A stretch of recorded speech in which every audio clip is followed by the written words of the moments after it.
Putusan Mahkamah Agung dalam kasus dugaan malapraktik dokter spesialis mata di Surabaya ini sekaligus membatalkan putusan Pengadilan Tinggi Jawa Timur 16 Juni 2020 lalu yang menyatakan Dr. Mustijab tidak bersalah.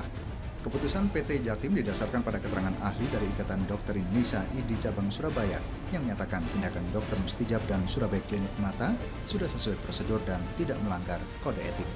Kuasa hukum pasien Edward Rudi Suwarto mengatakan dari hasil rekam medis Rumah Sakit Singapura dan Australia menyatakan sebaliknya dari keterangan ahli dari IDI Surabaya.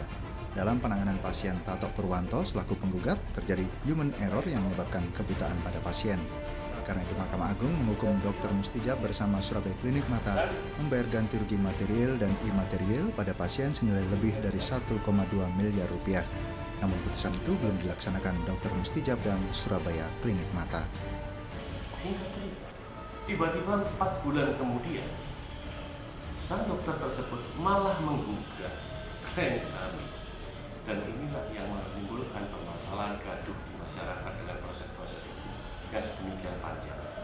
Nah, ini yang perlu saya luruskan bahwa klien kami digugat terlebih dahulu dan kami juga memenangkannya sampai tingkat kasasi pada tahun 2020. Ini buktinya putusannya. Artinya, klien kami dinyatakan berhak memperoleh permintaan maaf tersebut. Sementara itu, Sumarso, kuasa hukum Dr. Mustijab mengaku akan mengajukan peninjauan kembali.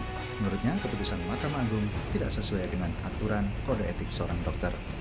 Saya akan menggunakan haknya klien, yaitu dengan mengajukan upaya hukum peninjauan kembali. Kenapa sih kok mengajukan peninjauan kembali? Mengingat putusan Mahkamah Agung itu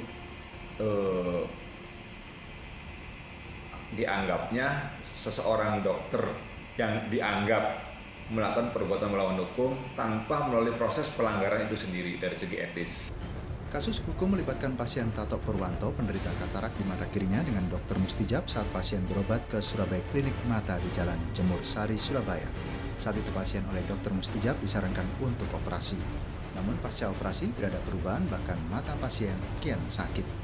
Dugaan malapraktik terkuak saat pihak keluarga mendapat salinan rekam medis hasil berobat.